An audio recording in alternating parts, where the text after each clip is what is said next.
Ito yung mga natitirang informal settlers dito yan sa Intramuros, Manila. More than 30 years na yun sila nakatira dito. Ang itsura pala nito dati, para lang siyang bakanting area.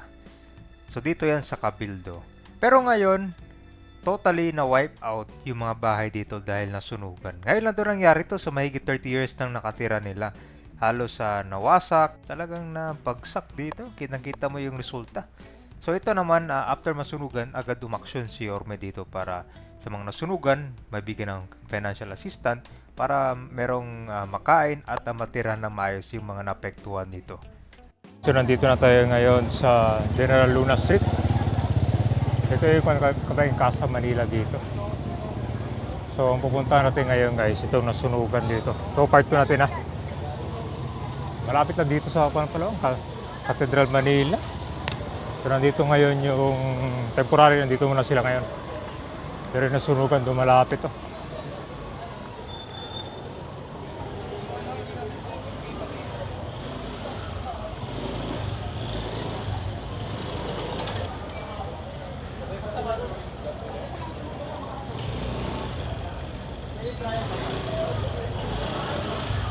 Tapos ano?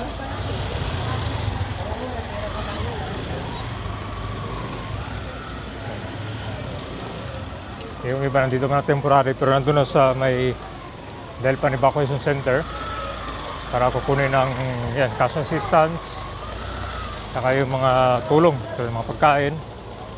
Ito yung nasunugan, no? Kabildo talaga. Ito yung mga guys, sa squatter area nga talaga. Wipe out talaga yung mga kondito. Yung mga bahay. Sa harap, may mga natira pa. Hindi matibay yung ano. Ang ganda ano. Yun, no? Goldet ah. Goldet. Burado. Sabi mo diba?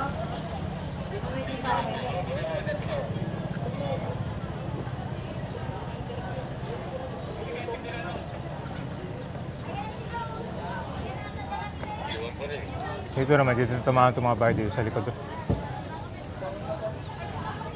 Cabildo ko, National Road.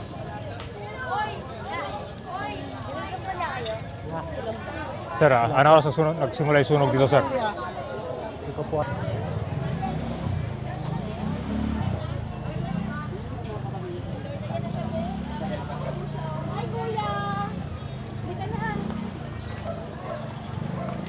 Ano oras nagsimula yung sunog, kuya? Ano oras nagsimula dito kapon? Mga alas 4. Natapos, kinumagana. Ako po hanggang kanina. Itong sa harap, saan sa inyo, sir? Ito po.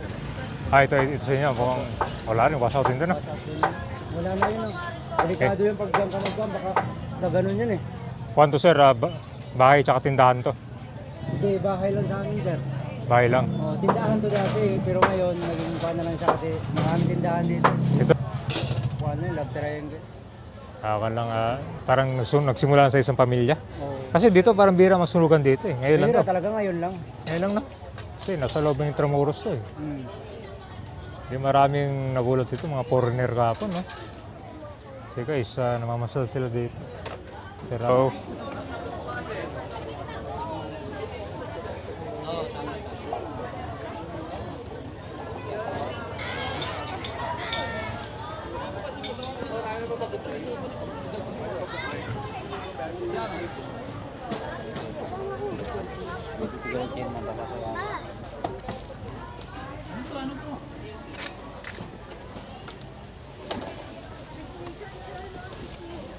masarap tinas yung mga spaghetti rice, panggalat.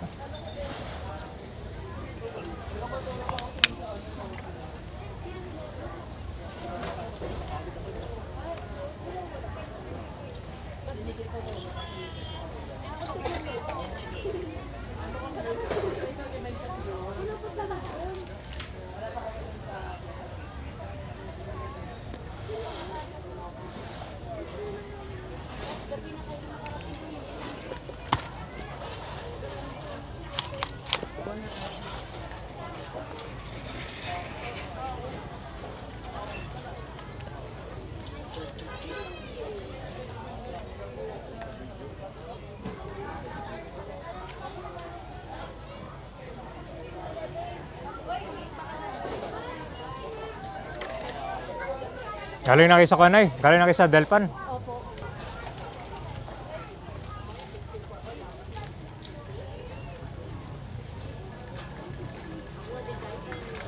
May mga bahay na tira dito guys. Sila dito.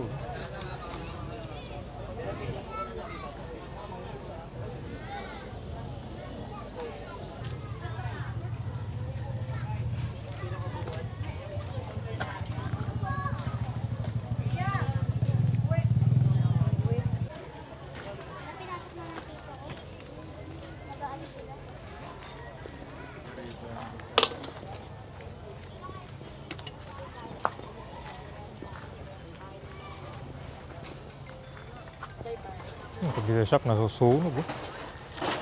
Wasak yung computer shop guys. Ah.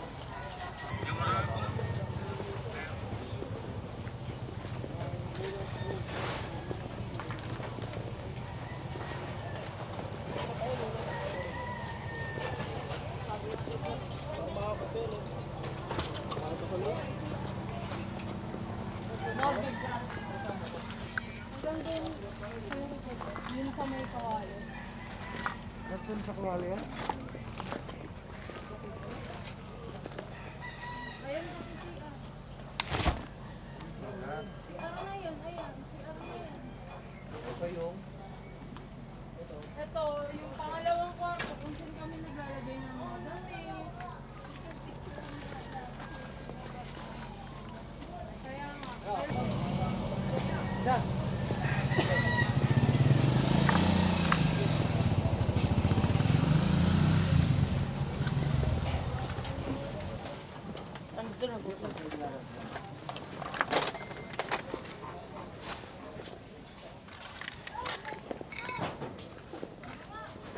Ito, pinakabungad na pala to.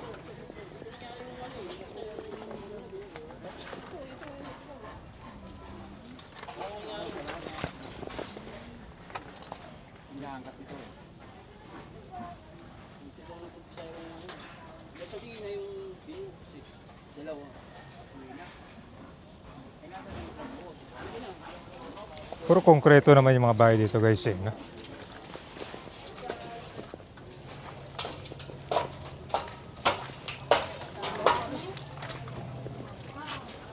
Gawad kasi yan eh.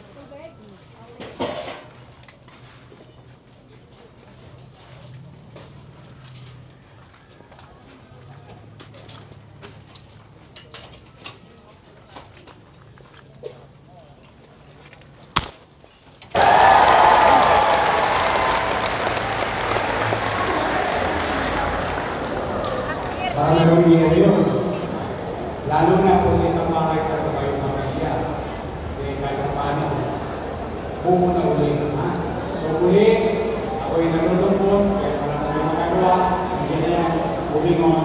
Kasi ito, ang pamahalang lungsod ng Manila, narito, may gobyerno sa lungsod ng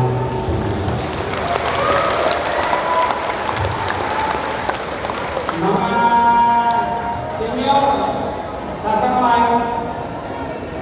Oh, magkikita tayo. Uy, isang buwan na lang.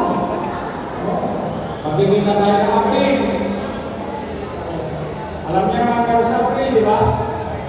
I love you. Oh, I love you. Ingat kayo ha.